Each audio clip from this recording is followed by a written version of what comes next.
Hello, everybody. Welcome to Lunch and Learn. I'm John Self. I'm the founder and chief content officer and chief guide for johngself.com. Today's Lunch and Learn how to build your network on the QT. So we're going to start off as we always do with the job market report. First of all, the sales states reported there were 211,000 new unemployment claims for 1 week ending December the 10th. That was a decrease of about 20,000 from the previous week's revised level. That's pushing it up steadily across the board to a little over 1.67 million.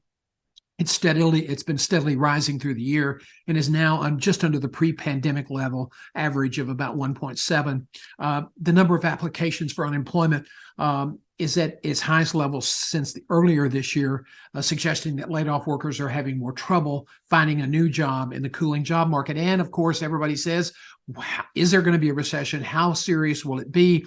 And the answer is nobody knows for sure. If you want to believe the politicians, and when I say politicians, it doesn't matter which party, they're always going to say what's really advantageous for their administration, and that's understandable. But the bankers are less enthusiastic.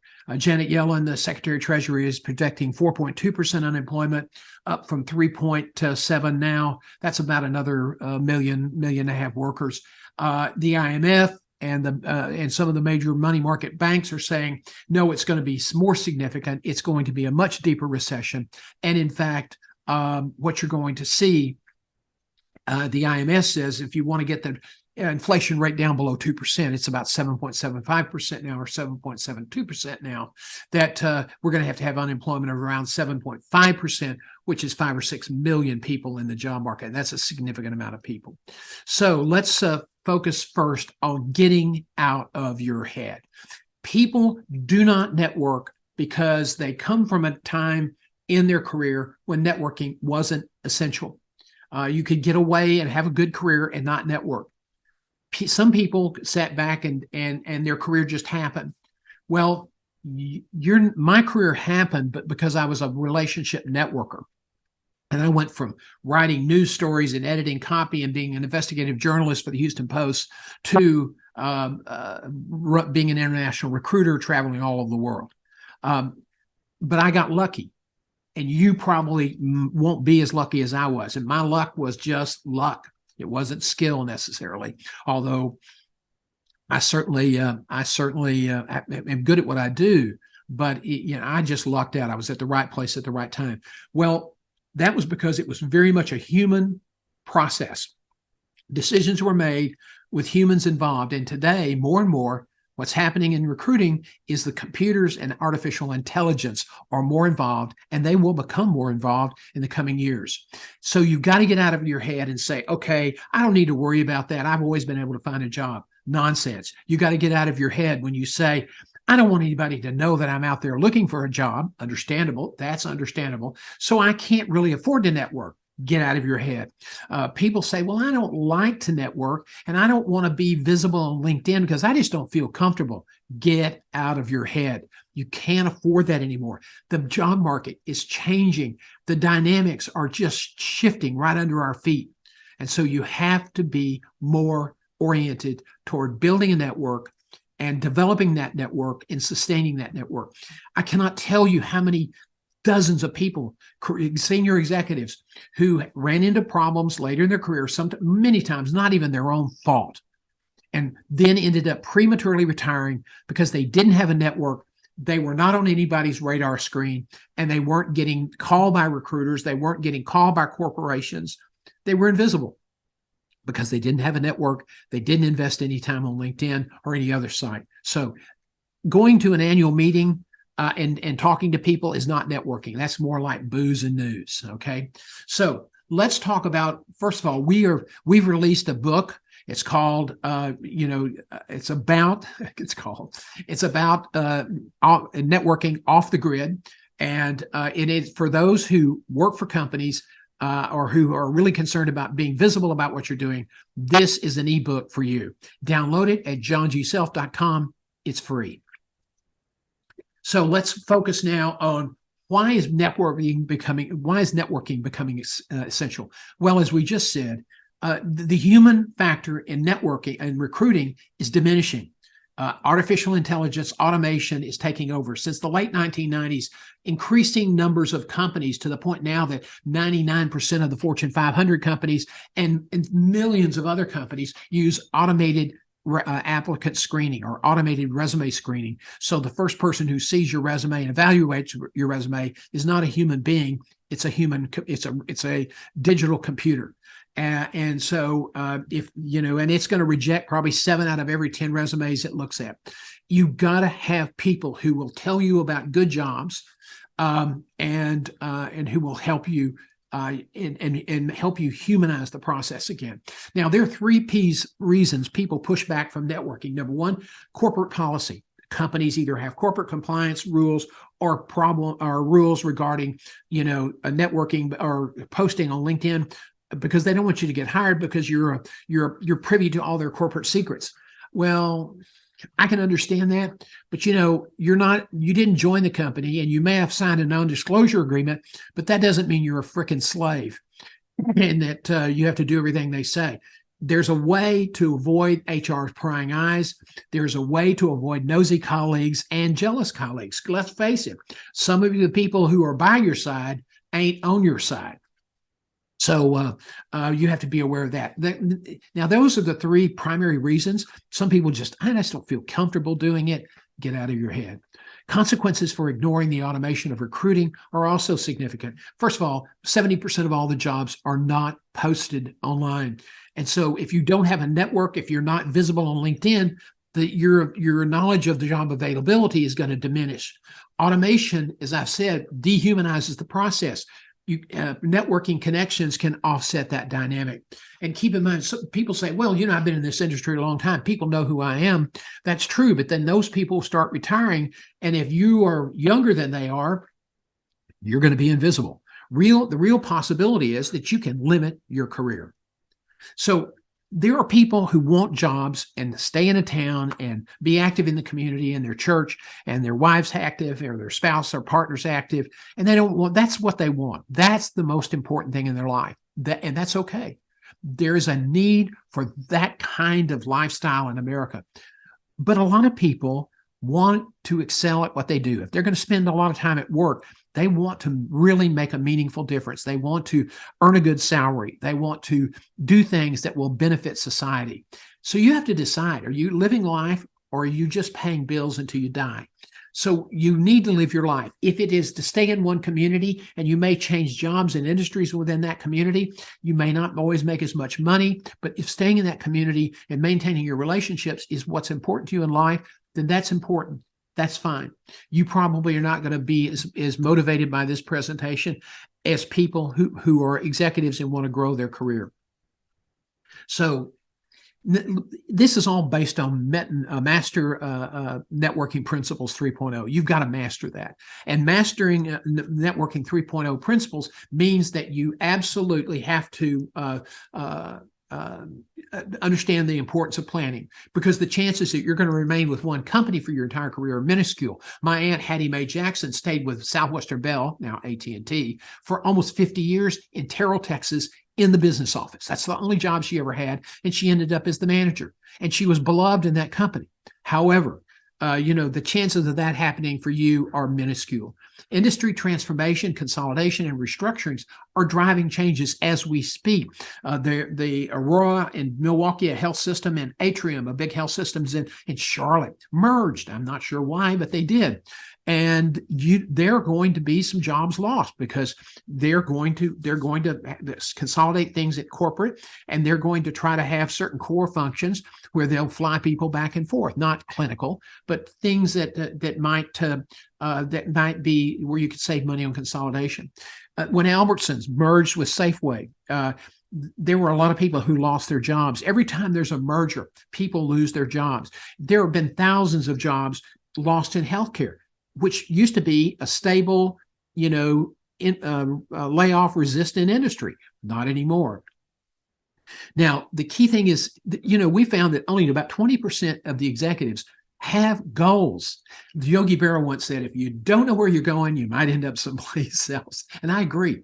And fewer still have formalized career plans. And that's a recipe for disaster in today's rapidly changing automated market. This is going to require a more intentional approach. You have to invest in, you're going to have to invest time in this. And it is a really one-on-one communications is really a time-consuming process versus public promotion. But if you can't use public promotion, or you're not comfortable with public promotion, then you have to go off the grid. Off the grid requires a strategic focus on geographic regions and potential future employers. If you are a manufacturing executive and you are in a city of 100,000 people and yours is really the major manufacturing company in that community, if you lose your job, unless you go to work doing something else, probably for less money, the chances are you're going to have to move. So the question is, before that happens to you, why don't you sit down with your family and say, your partner, your spouse, or however you define the family unit, and say, look, if this doesn't work out here, we have to move. Where do we want to go? And everybody's going to say, oh, we don't want to move. Humor me. If we have to, where would you like to live? And, you can get a lot of pushback on that, but you still have to go through the process. And it's great if your family joins in, because that can help you. And then you create circles geographically. And then within those geography, you look for companies that you admire or know about or would like to work for. If you don't know about them, but they look interesting, do the homework. Then you get connections within the circle, and then the larger geographic circle. Then you start building connections inside the companies that you would like to work for. And that's how the circle off the grid networking works. If you don't plan, if you don't look at different communities, the hit and miss approach will only exacerbate what is a time-consuming process and make it much less effective. And when you lose a job, much less effective is not something you want to be thinking about. Okay. Now, if you're in Los Angeles, Houston, Atlanta, these are all extraordinarily interesting, dynamic cities, Dallas, Fort Worth, Chicago, Boston. There are a lot of different companies that do probably some of the things like you or similar to what you do. And the chances of you staying in that market are better than it is if you're in a secondary market. And a secondary market may be a city of 250,000 or less, or 500,000 or less. It depends on what you do, and it depends on how you're committed to that industry. You need to have a plan. Now, people say, you can't plan because your plans change. Oh, really? I didn't know that. Most CEOs didn't know that. Business plans for business change. Corporate strategies change. Your career plan will change. Don't not plan, because it might change. You're the CEO of you. You have an obligation to manage your career to the benefit of your partner, your spouse, your family. You have to be flexible. Now, when you start the plan, not everybody's goals are the same. So you need to establish lifestyle, life, and business priorities with your partner or your spouse. Now, note, partnership is the operative word. Your plan cannot exist independently of your family, regardless of how you define that unit. You have to do your homework. Just as corporate business plans are based on research, so must your career plan be based on research. The circle approach, as I just said, geographic circles, and then companies within that geography are circles. Have people in the region and have people inside the companies. That's the secret.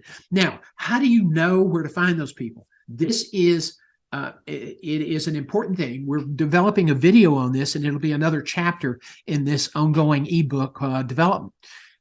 In LinkedIn, if you're not a member, you can join. It doesn't cost anything. Once you establish your account, you don't have to put your picture. You don't even have to put your name. I mean, you can just try to avoid putting your name in there if that's a real issue. Even if you have to put your name in, don't put anything else there. Just leave it based. Because what you're doing is not trying to get people's attention. Do you have a profile? You're trying to get access to the people who do engage LinkedIn on a regular and a robust basis. 95% of the recruiters are on LinkedIn every week. So let's say you want to go to work for Apple. You put Apple's name or Apple recruiters in that search box up at the top of the page, and you'd be surprised how many names are going to pop up. If you're a software architect, then you're going to look for recruiters who work in those areas. You don't want to recruit, Apple has a lot of recruiters, so you want to pick and target your people. You want to be strategic. and that you apply that to companies all over the country. Once you set your geographic areas, start looking for companies of people that you like to work for, and then start getting names out of that list. That's how LinkedIn can help you, even if you're not posting every day. Now, this is a long game strategy. You must develop each connection into a relationship. Why? Because connections don't make job referrals. They don't share information that might compromise their standing in the area or with the employer or with their boss. You guys have to have trust, and you have to have an understanding of what your values are about. So it takes time to build this. So you need to get busy, because if you lost your job, it's too late. Start with personalized invitation. Use the phrase, would you be open to a connection? Don't ask for anything. Don't suggest anything. Just, I'd like to have the opportunity to connect in the future. Would you be open to this opportunity? As I said, this takes time. You're competing with a bunch of button pushers who are trying to collect connections like pelts on a wall. And that just clogs the market and just puts, a lot of people say, well, I get all these connections. I don't know these people. I don't want to connect with these people. This may be some kind of scam. Yep, that's just part of it. You got to sort through this. You got to be more sophisticated. If you're not, you got to learn how to be. And you have to know, and you can't say, well, I don't like it, so nobody else likes it. Don't make that kind of stupid transference get out of your head, because a lot of people know that they absolutely have to network. We are planning a communication strategy ebook to complement this first release. Watch for Got a Minute, our daily video post every day on my website at johngself.com. It's also posted on YouTube and LinkedIn for details of when this additional information is available. This short 60-second video comes out every Monday through Friday at 8 a.m. Now, Friday afternoon, we post funny quotes and photos to try to give you a little smile to start the weekend. But during the week, we try to keep you updated on changes about resumes, about communications, about automation, about changes in terms of what computer recruiters are looking for, some new developments on how automation is working. So subscribe to that, and we'll work hard to add value. When you do click the subscribe button at the top of the page, you'll get a pop-up to download a free resume guide. And then on the right tab of the homepage is where you can download the book. So let's take a few minutes. I think we still have a few minutes here, and we can answer a few questions that came in. We had some technical difficulties with the live stream this morning. I keep seeming to have those. I thought I had them defeated this time, but I understand. I figured out the technical glitch. And I wish these systems were intuitive like Apple, but they're not. So I'm still learning. So I apologize if you were on the live stream and you couldn't watch it and were frustrated. So how do recruiters sell companies to prospects? Well, first of all, if you're a retained recruiter, you're going to be fully disclosed. You're going to be transformational. You're going to be transparent. You're going to tell every company, whether it's GE, Apple, some church, they all have the good, the bad, and the ugly about working there. Okay. I mean, it's just life. So a good recruiter is going to give you all of the goods and the pros and the cons, if they're a really good recruiter, and help you understand the pros and help you understand the cons so you can make an informed decision. Now, there's a lot of turnover out there with recruiters because they don't always disclose. So the obligation is on the applicant, but that's what a good recruiter does. Contingency recruiters that have to work at the speed of sound because they're not exclusive always, and they have to get you in quickly. And if you're not picked, they don't get paid for all their effort. They may not tell you everything you need to know. So you always ask a contingency recruiter, A, are you contingency? B, are you exclusive? Because if they're not exclusive, you need to be cautious, not because they're dishonest people, but because they're under a lot of pressure to meet their weekly quota for closed deals. How do you know when it's time to hire a recruiter? Well, first of all, recruiters work for companies and not individuals. If you're a company and you're small and you need some outside help, You can reach out to a contingency recruiter so you don't have to pay them. So basically, when you hire a contingency recruiter, you're just collecting resumes, or you can post it online with Indeed, iHire, ZipRecruiter, et cetera, and appoint somebody in your company, if you don't have the time, to kind of shepherd this process through. Maybe HR has some experience doing that, or maybe somebody else in the company who's diligent and wants more responsibility and who will do a good job. And if you have questions, call me. I'm happy to share my insight. I published a book on how to recruit. It's not currently available, but if we get some inquiries, we'll certainly make it available for free. So if you're an individual, how to hire a recruiter is almost saying, I don't really want to go through the effort. I just want somebody to market me and then call me and tell me where I'm going to work after I interview. That's a dream world. If you were going to pay a recruiter to market you for what you're worth, get ready to spend about 30% of your first year annual salary to pay that person, because that's what they're going to make if they work for a corporation. So if you're going to make $70,000, that corporation is going to pay them anywhere from 15 to 30%. So you figure you're going to have to pay some percentage of whatever your annual salary is. That's a lot of money. So why don't you learn how to do it yourself? Because that's what you have to do in this new digital environment, is manage your own career. So, but if you have questions, even if you're struggling with that whole concept, call me. I'm happy to spend a few minutes sharing with you steps you can take to do a better job managing your career. And finally, should you include positions that you've held in your career that are irrelevant to the job you're pursuing? Okay.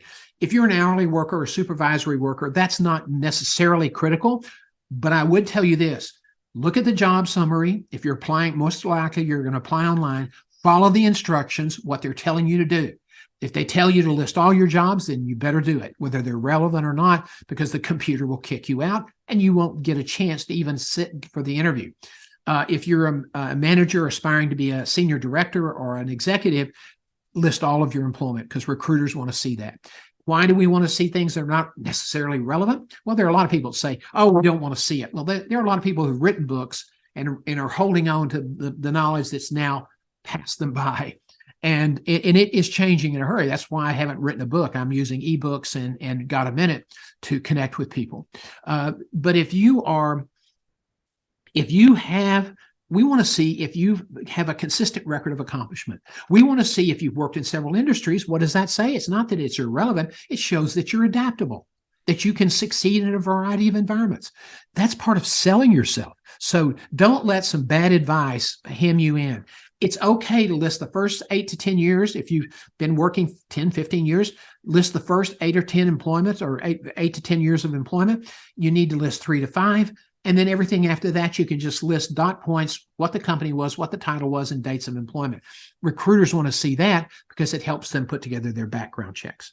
Okay, we're running out of time today. I want to thank you for joining us. I hope that this information is helpful. Next week is Christmas week. We will be off next week, so there will not be a live lunch and learn or a replay. And we will have a couple of posts during the week, but I will be traveling to Connecticut to see my daughter, her children, and my son-in-law, who's a banker, and we look forward to seeing them. We'll be celebrating Christmas and Hanukkah together. Thank you very much for joining us. Cheers.